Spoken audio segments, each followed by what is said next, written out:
Hello friends, आप लोगों ने एक बात बार बार सुनी होगी कि नेटवर्क मार्केटिंग वाले 10 का प्रोडक्ट 100 में बेचते हैं और आप इस बात को मानते भी हैं तो आपको लगता है आपको लूटा जा रहा है कि 10 का प्रोडक्ट 100 में बेच रहे हैं और सारा पैसा वो आपस में बांट रहे हैं। सिंस उनको अपने डिस्ट्रीब्यूटर्स को पैसा बांटना होता है तो उस चक्कर में, अपने प्रॉफिट के चक्कर में वो 10 का सामान 100 में बेच करके आपको लूट रहे हैं। लेट्स अज्यूम कि नेटवर्क मार्केटिंग में कोई बाहर का प्रोडक्ट है, कोई सोप है जो ट्रेडिशनल मार्केट का है, जो 100 रुपये का। तो आपको क्या लगता है जो 100 रुपये का प्रोडक्ट है, ये जो 100 रुपये आप पे करते हैं, इसमें किसको किसको पैसा जाता है? 100 रुपये का कोई सामान है तो कम से कम 12 रुपये तो जीएसटी जाता होगा उस पर सरकार को, ठीक है। उसके बाद ये आप खरीदते हैं रिटेलर से, रिटेलर से खरीदते हैं, रिटेलर खरीदता है होलसेलर से, होलसेलर खरीदता है स्टॉकिस्ट से, स्टॉकिस्ट लेती है कंपनी से। ये सारे जुड़ गए इसमें। तो क्या इनको पैसा नहीं बटता है? अगर सबका प्रॉफिट परसेंट 10-10 रुपए भी रखें, 10% भी रखें, तो 40 रुपए तो यहां भी बट रहा है। इसके अलावा और क्या होगा? आपके पास प्रोडक्ट, आपने कोई भी जॉनसन जॉनसन का साबुन खरीदा या लक्स का साबुन खरीदा या डव का साबुन खरीदा, कोई भी साबुन खरीदा, तो क्यों खरीदा? क्योंकि आपने टीवी पे उसका एड देखा। टीवी पे ऐड देखा तो स्टार को भी पैसा जाएगा, टीवी चैनल को भी पैसा जाएगा या मैगजीन को, उसके अलावा एड एजेंसी को भी पैसा जाएगा, इनको जाएगा। ये जो बजट होता है ये होता है लगभग 40 से 50%। यानी जो प्रोडक्ट 10 रुपये में बना, 40 रुपये बीच में बटा और 50 रुपये ऐड का जुड़ गया, तो ये हो गया 100 रुपये का। यानी आपको ट्रेडिशनल मार्केट में भी जो 100 रुपये का प्रोडक्ट मिल रहा है वो भी बन 10 रुपये में ही रहा है। ऐसा नहीं है कि वो 50 रुपये का बना हुआ है, या जो ट्रेडिशनल मार्केट में प्रोडक्ट 10 रुपये में बनता है वो आपको 20 या 30 रुपये में मिल जाएगा। पॉसिबल ही नहीं, क्योंकि ये सारा तो होना ही है। क्या आपको लगता है कि ये लोग नहीं करते होंगे? ये लोग, रिटेलर अपना प्रॉफिट नहीं लेता होगा, होलसेलर अपना प्रॉफिट नहीं लेता होगा, स्टॉकिस्ट अपना प्रॉफिट नहीं लेता होगा, कंपनी, और इसमें बहुत सारे खर्चे हमने छोड़ दिए हैं। क्योंकि ये जो 4 पॉइंट हैं, चारों पॉइंट पे सबको वेयर हाउस चाहिए, स्टॉक करने के लिए जगह चाहिए, कंपनी से स्टॉकिस्ट के पास पहुंचा ट्रांसपोर्ट कॉस्ट लगा, स्टॉकिस्ट से होलसेलर के पास पहुंचा ट्रांसपोर्ट कॉस्ट लगा, होलसेलर से रिटेलर के पास पहुंचा ट्रांसपोर्ट कॉस्ट लगा। तो ये सारा कुछ हमने छोड़ दिया।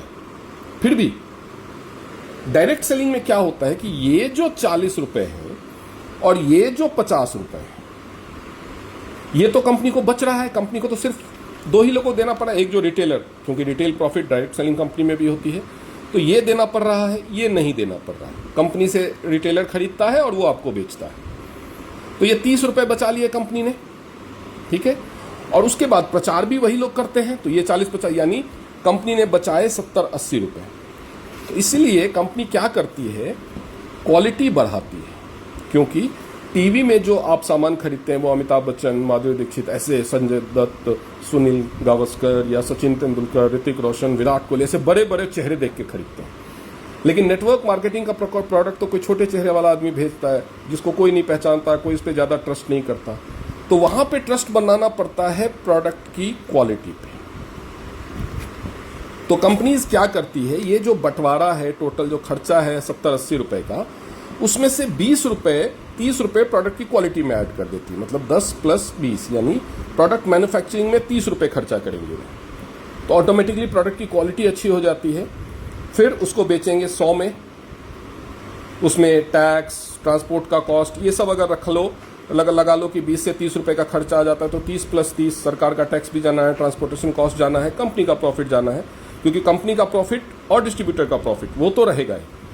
तो हो गया 60, और ये जो 40 रुपए बचता है ये बांटा जाता है नेटवर्क मार्केटिंग के डिस्ट्रीब्यूटर में, जो लीडर्स होते हैं, जो लोगों को सिखाते हैं, जो आप तक सामान पहुंचाते हैं, जो आपकी सर्विस देते हैं। ये इतना बांटा जाता है, इससे कोई मना नहीं करता।